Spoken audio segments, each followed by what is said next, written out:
What's up, y'all? Welcome to Let's Be Real, where we'll be talking about real life issues and real life experiences. This is episode 4. I'm Don C. Jabari Wells.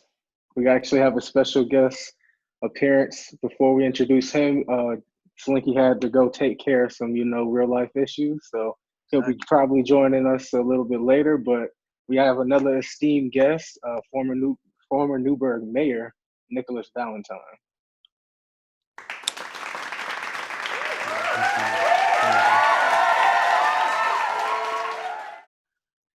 Mayor Valentine, how are you doing today? Hi. How's everything? This is Jabari Wells. Yeah, this is Hello, Don. Jabari. How are you? I'm doing all right. It's a pleasure to see you. I don't believe we've met, but I'm Donovan Fields. Hi, Donovan. How are you? Nice to meet you. You good? Nice to meet you. Our last co-host will be coming on shortly, but we just wanted to get started and jump right in. We just got a few topics today. Obviously, the first being COVID-19. We know that you gave back to the community, not only as a public official, as being a former mayor, but actually by being a tailor by trade and creating masks. Can you tell us more about why you wanted to go into doing that and what made you put forth that effort and time? Well, it was kind of a funny set of circumstances. I kept the store open during, the 3 months, 2.5 months that, you were supposed to shut down because I was essential. I do dry cleaning. Besides tailoring, I do laundry. So there were people that we were taking care of. Police, fire, corrections officers, they need their uniforms no matter what, 24 hours a day, 7 days a week. So you don't want to shut down. But also, I deal with wedding parties. And a lot of the weddings that were scheduled for March, April, May, June were all postponed. They didn't know when they were going to be rescheduled. I had wedding gowns in here. I had tuxedos that were ordered for people. So I didn't want to just leave the store closed where you'd get an answering machine. So I limited my hours. I did not have anybody else in the store except me, okay? They all got the PPP, and they kept their salaries, and they've all come back in dribs and drabs into my store. But while I was here, I'm like, okay, I don't have a lot of tailoring to do, and I kept hearing where people were making masks. So I contacted a few friends of mine that are really in that fashion business of, do you have a pattern? Have you come up with something creative? And the interesting thing about it, Jabari, was it was very hard to get raw materials. You couldn't get elastic that goes around the back of your necks. So we improvised with a rubber band. We got fabric. Walmart, we almost bought everything that they had, and we had a few companies that had some extra yards of fabric that they weren't going to use. They donated it. And once we came up with a pattern, I sat all day long at the sewing machine and just made them. Some of them I sold. A lot of them I gave away. I may have mentioned to you in one of the preliminary conversations that I got a call from City Hall where they needed them for all of the staff that deals with the public. That would be the clerk's office, all of the controllers, the people that need a marriage license, a death certificate. They still have to go face to face, and they didn't have anything. So I said, look, tell me how many you need and I'll send them down to you. I know the city manager very, very well. Joe is a great guy. And he said to me, how much for the masks? I said, no, I used to be the mayor. I'm allowed to donate to you. So I did that. And in the meantime, I had very nice conversations with a lot of the brides that were very emotional. Their wedding was supposed to be Memorial Day weekend. Now they didn't know when it was going to be. And I also did a few what we call virtual weddings. We did ones that were in the backyard, just a best man or mom and dad, a justice of the peace that would stand 6 feet away with a mask on and read the ceremony just like I used to do when I was mayor. And then that would be it. Everybody would go have a piece of cake and say, we'll see you maybe in the fall for a reception. That's how we worked it. So. All right. I didn't actually know that you were giving out to the city officials, like the people that were still going face to face. I didn't know that. I thought it was just the people that was around that walked up on the street, but I appreciate that. Yeah. Well, you know what happened? It became a thing that got posted on Facebook and stuff like that. Then all of a sudden they were showing up at my door. Can I get 5 masks? Or I have my mom at home and I'm really worried about her. So, at that point it was, here's $2, here's $3, whatever you want to give me, fine. But if I'm getting the material for nothing, I don't care. I've got to be in my store. I want to be in my store. I left the door open. I was the only one here, and I kept a mask on whenever someone would come to the front door. I was very careful about it. Okay. Well, we definitely appreciate that. One Thank thing you. that we always want to talk about too, as well, while we're on the topic of COVID-19, is Right. how it disproportionately affects the Black community as a Yes. whole. And obviously, this pandemic affects everybody at all costs, various ways, but we're now seeing how it disproportionately affects the Black community. And you being the former mayor of a predominantly Black community, can you speak to the effects of how you've seen just, the effects of that and the ripples through it? I will tell you personally, I lost 3 of my best friends. I lost 2 reverends. Reverend Coleman Briggs was one of them. I lost Runston Pop Lewis, who was and Ed Winfield, who was a school teacher and one of my greatest friends when we were doing politics. They all of them had other sets of circumstances. Bishop Coleman Briggs was elderly. He was in a nursing home.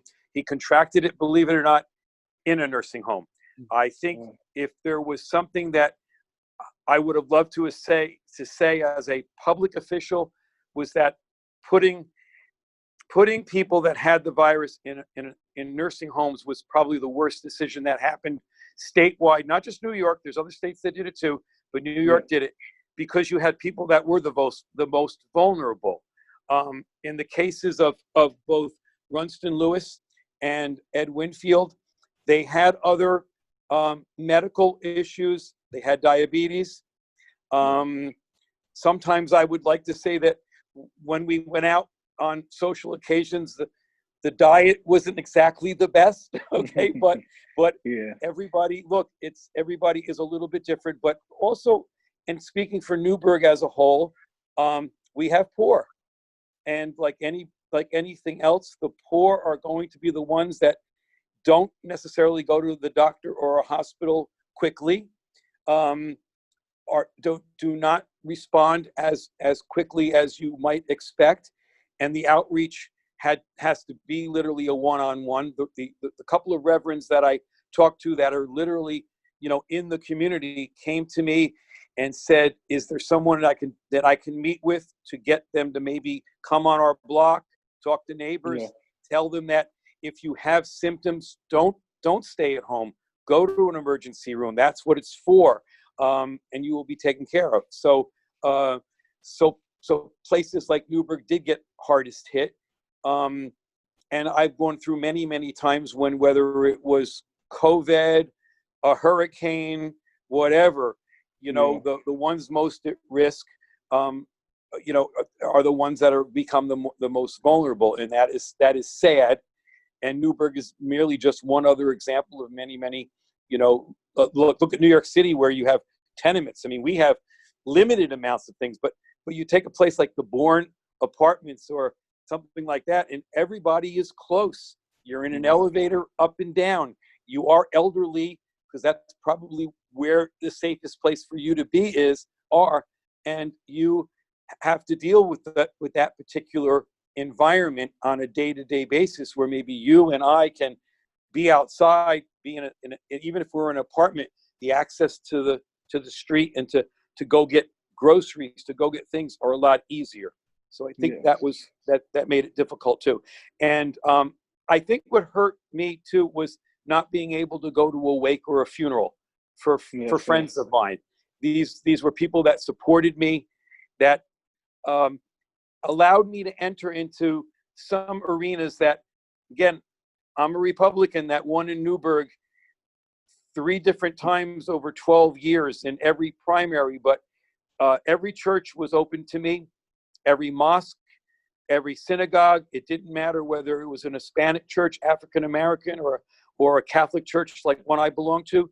I had the ability to speak in front of a group, but you know what? The churches were closed, so you didn't even have the chance to get, even if it was a small gathering, to get a gathering together and say, "Look, if you have someone in your family that is ill, here's where you can go."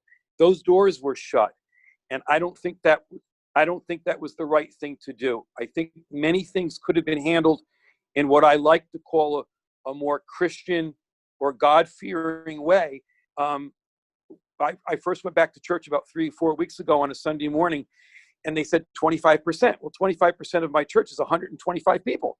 We only had 40. There was plenty of space, and we were very safe. So, okay. Yeah. Donovan, did you have anything about the COVID-19? I could definitely say that I've experienced the same thing. Somebody in my family actually passed away like around, I believe it was in March or early April. And like you said, I didn't get to have a wake or any type of celebration because of COVID. And that's just, there's probably so many more people that have had the same exact experiences. So that's one thing that I definitely, that you said that I definitely felt like that's something that really affected me heavily. So you got to consider the 6,500 elderly that were in nursing homes whose children or loved ones could not come see them or even know, by the way, if they were that sick. Yeah. My mom was in a nursing home for 1.5 years. It's more than 10 years ago. I went there every day. My sister went there every day, and we talked to the nurses. And my mom had dementia. Some days she knew me, some days she did not. It didn't matter. But the point was, I could see her. I could talk to her, and I can ask a nurse, how is Josie today? Is she doing okay? Is she feeling okay? To not have that ability, and look, we're in the 21st century. We can do what we're doing here in Zoom. You're going to tell me you couldn't do this to an elderly parent that's in a nursing home? It could be face to face like this. They could have an aide next to them saying, Donovan, hi, how are you? You know, or you could turn around and say, hi, Mom. You know, it's good to see you. That's all it takes, by the way. And I think if this ever happens again, and God forbid, I hope it never does, I hope we've learned that taking care of one another is the top priority of making sure that the fewest amount of people get sick and pass away. Yes, sir. I was going to say, from a business background, I can understand the importance of getting the economy back up and running.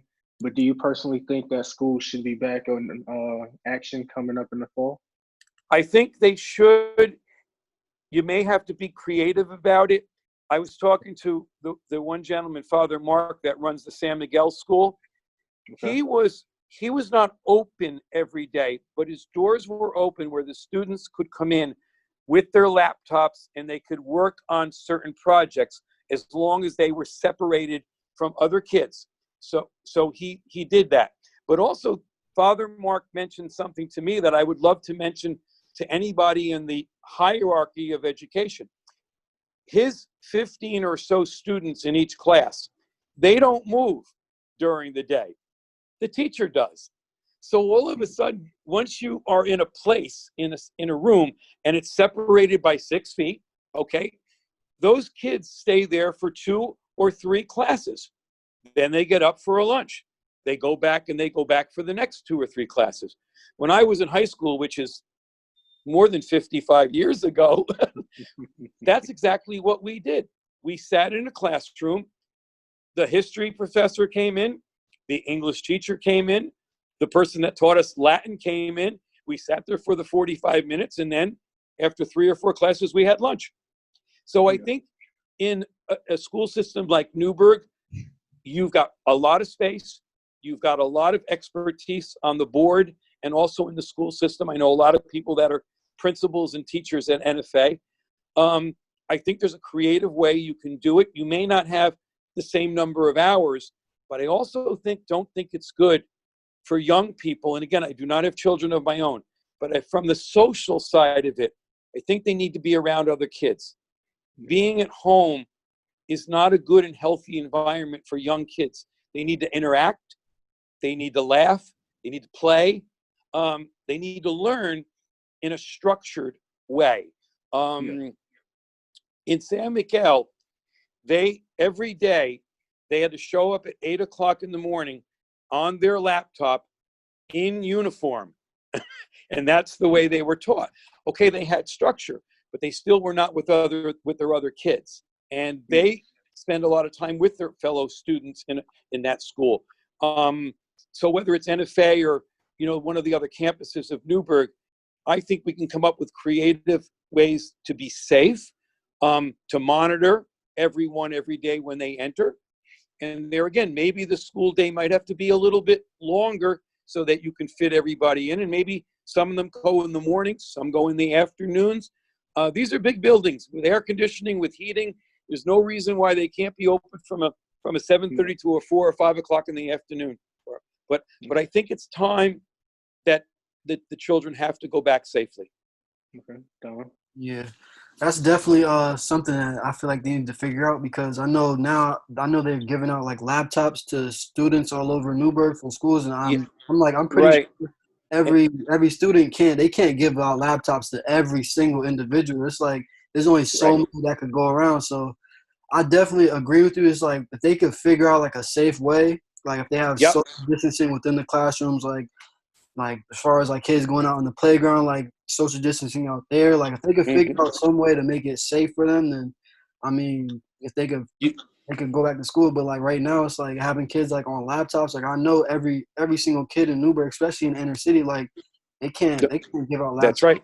No wonder So it's not enough. So Donovan, getting back to the original topic of who are the ones that are most at risk and who are the ones that are being penalized the most, you then go back to actually the kids that are in the inner city. You know, you can go to Horizons and they've got a terrific playground and parking lot. So if instead of having every single kid in a school on a beautiful day like today, you take those chairs and you go outside and you have an English class, and everybody can social distance. They get some fresh air, and the teacher's out there where she can enjoy, or he can enjoy being outside. But the children do get a school day, and they get the structure of leaving home in the morning, having a breakfast, having lunch, learning things, going home and feeling like I accomplished a lot today. So I would say more in the inner city than in suburbs. It's easier for kids in suburbs, but we have a school system that's a mixture. We have the Newburgh school system is both town of Newburgh and New Windsor. There's plenty of big yards and places that you go up to Meadow Hill and it's huge. Why not maybe a tent on a rainy day? Why not use the amount of money? There's monies available through the state and federal government to get kids back to school. So the school system has to be creative, and you got to come up with creative ideas. You got to think outside the box, but keep in mind the most important thing: are children getting education. Because if they lost a couple of months and maybe they got by, but if they lose another half of a year, you know how difficult it is sometimes for these young kids to stay up on a normal school system. I think they need the help to make sure that they're in a structure where they can learn. Yep. Yes. So, as I say, you had mentioned prior that you had ran as a Republican and won in Newburgh several times. Can you give any background on or your own thoughts on the current political climate? One thing about this podcast is that we want to bring outside people with their point of views to shine light from their perspective, because I can only see life from my own eyes. So can you just give your input on the current, administration in office, the current political climate, and then the upcoming election? Right. I would say that the political climate on all sides right now, when it comes to the national issues, are horrible. They are not presenting a good case of what total leadership should be. The one thing that I was blessed with was when I was mayor in the city of Newburgh, I was not the Republican mayor. I was the mayor who happened to be Republican. I knew my base. I knew who lived here. I also know who voted for me, and I would never have won if it wasn't for Democrats and independents and Green Party and work parties, because I went and met with all of them. I think what's missing right now is that everybody's in their own box. Democrats, whether you're liberal, progressive, or moderate, you're in your box. On the Republican side, it's conservative, it's middle of the road, and there's no dialogue. And there's got to be a dialogue between the parties. You can agree to disagree, okay? But what's happening right now is everybody gets hurt because everybody's in their own box and everybody's got their own agenda. Those things, I think they go in phases.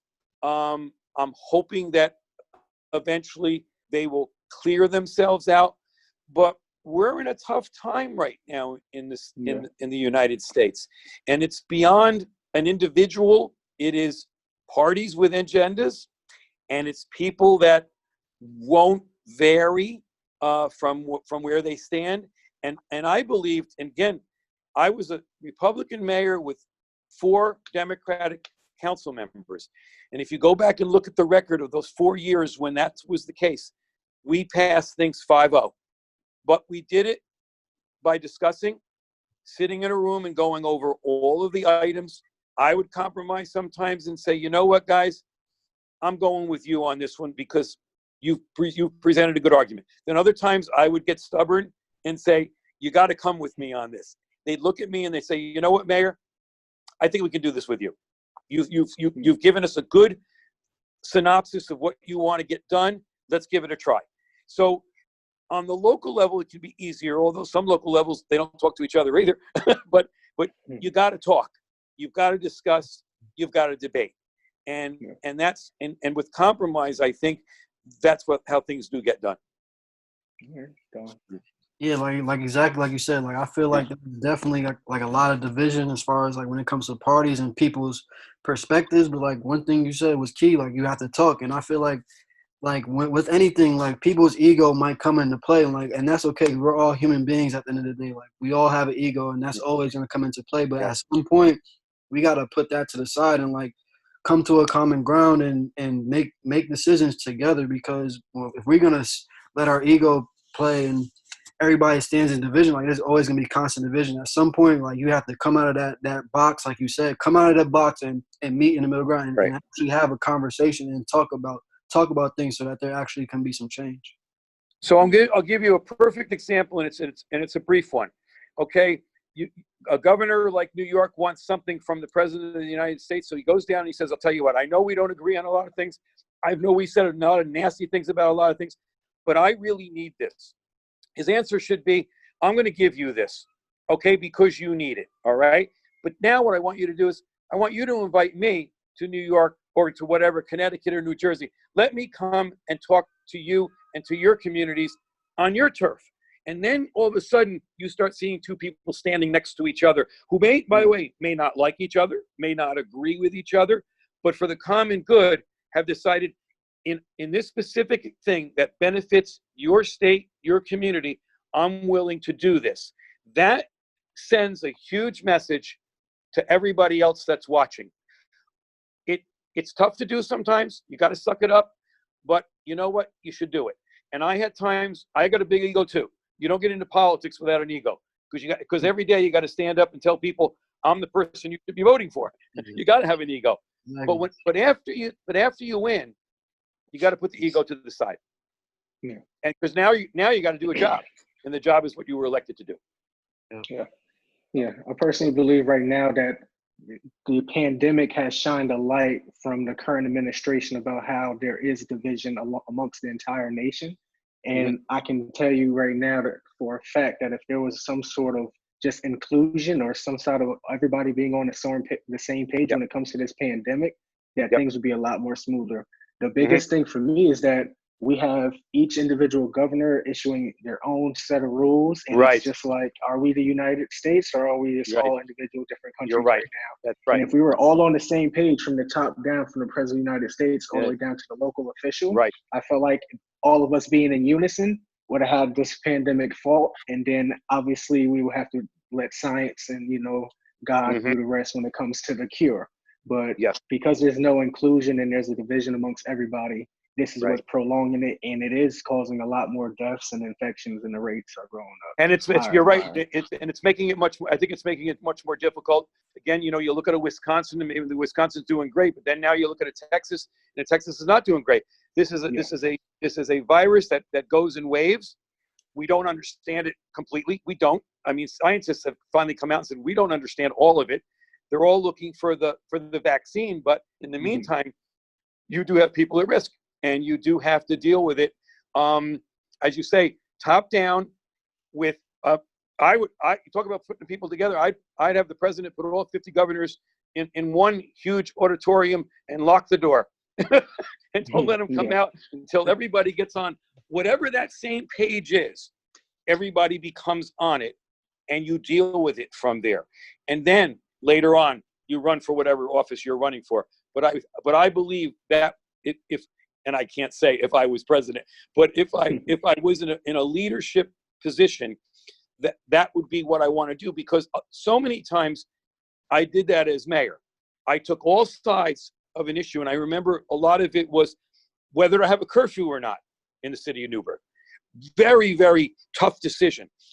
Yeah. I opened up the activity center and I invited everybody in, and you would be surprised how many people who I thought would be for the curfew were against it, and other people were the exact opposite.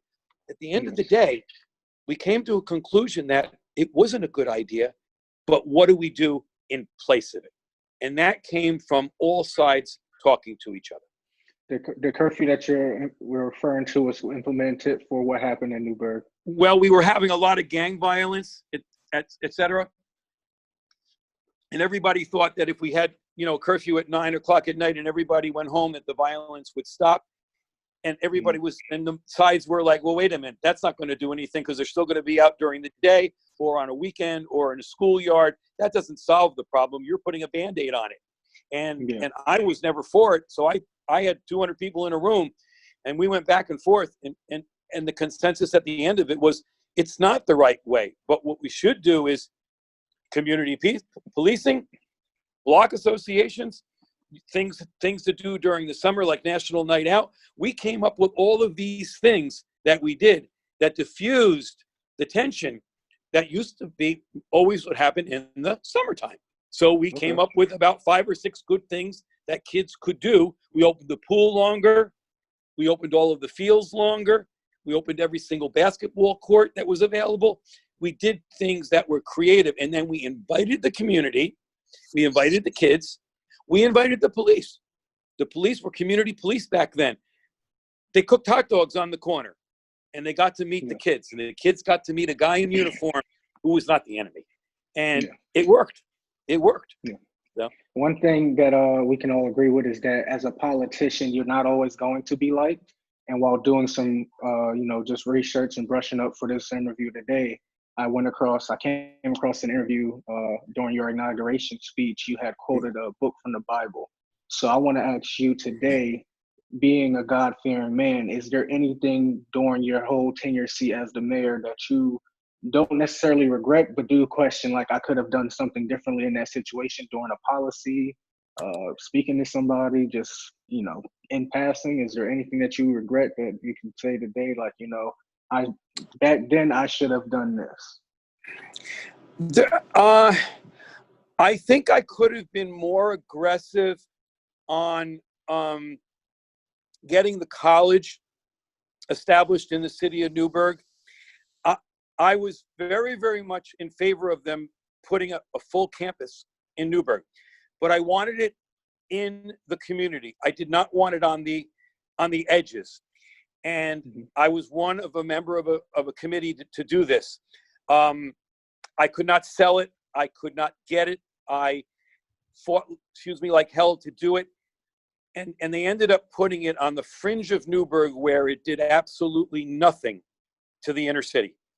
Most kids that are in Newburgh don't even know that it exists there, or why is it there. And it literally should have been either on Broadway or in the middle of downtown, where it would have had a ripple effect to the whole neighborhood.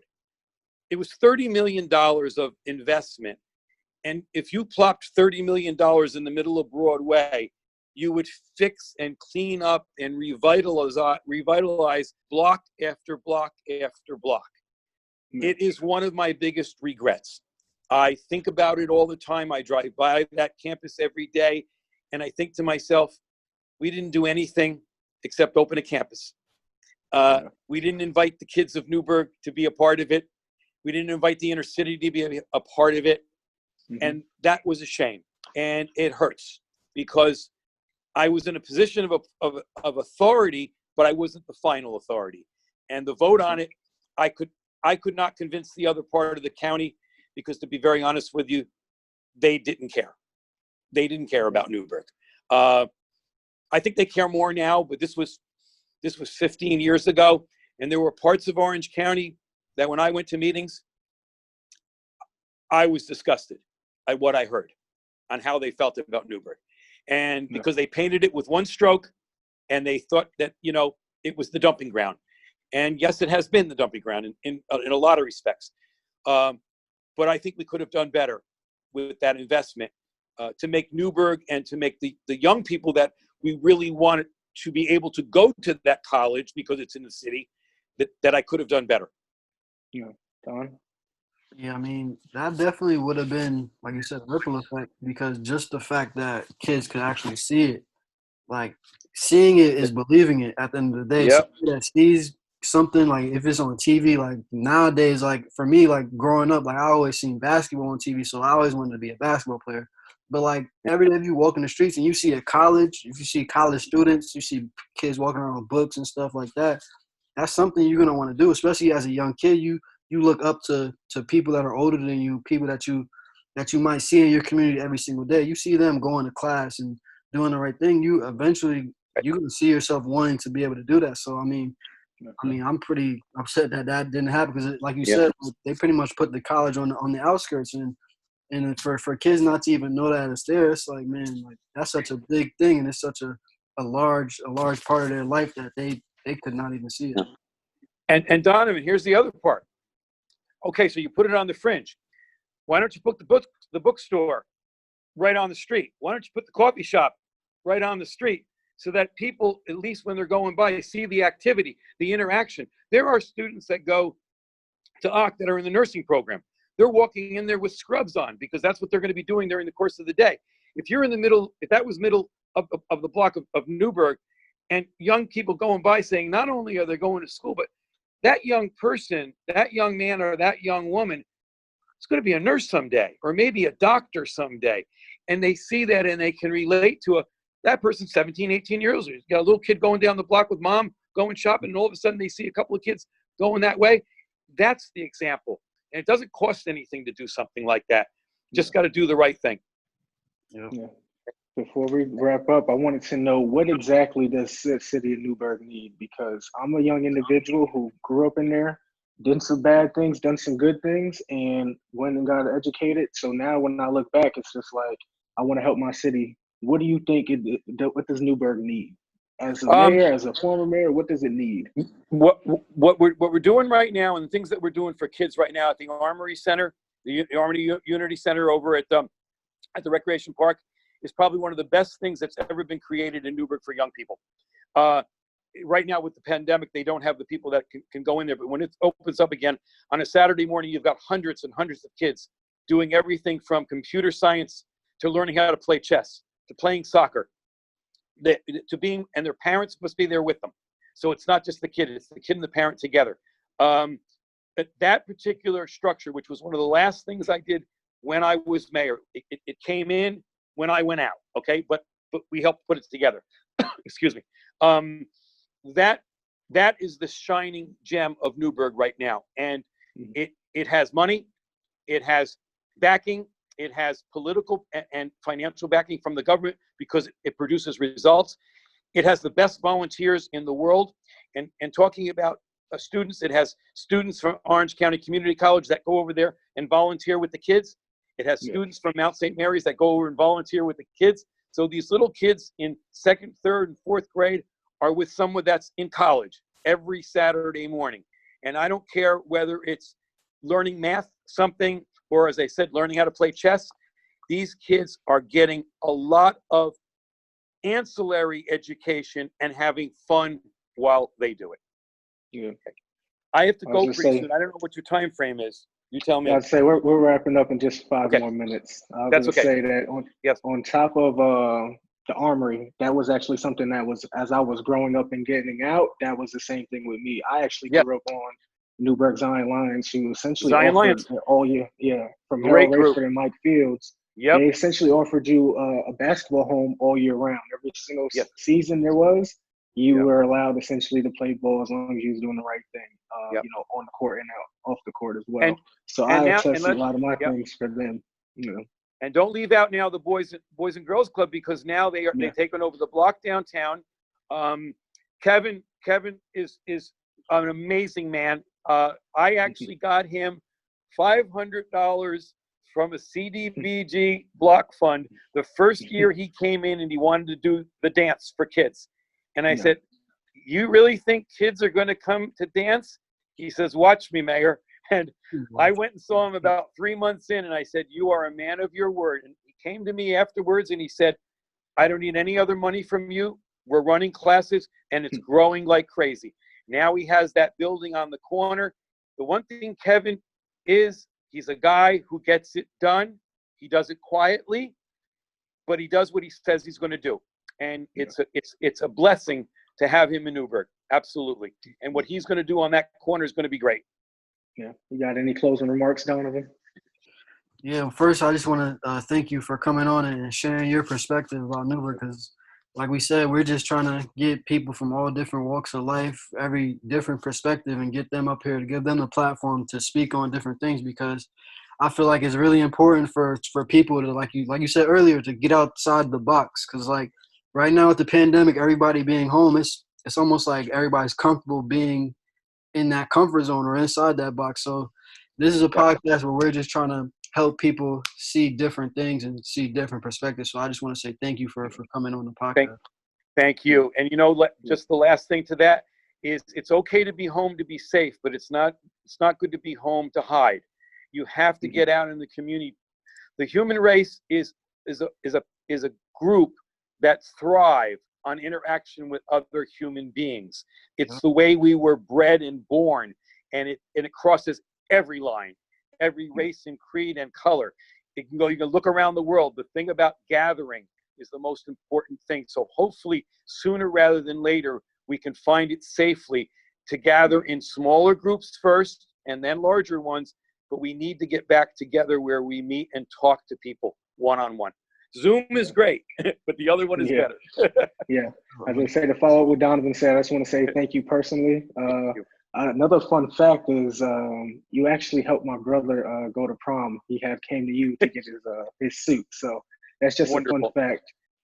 Another thing is just thank you. Like I said, we just want to get people from all walks of life, from different perspectives, whether we agree or disagree. We will have the conversation, that tough conversation. Wonderful.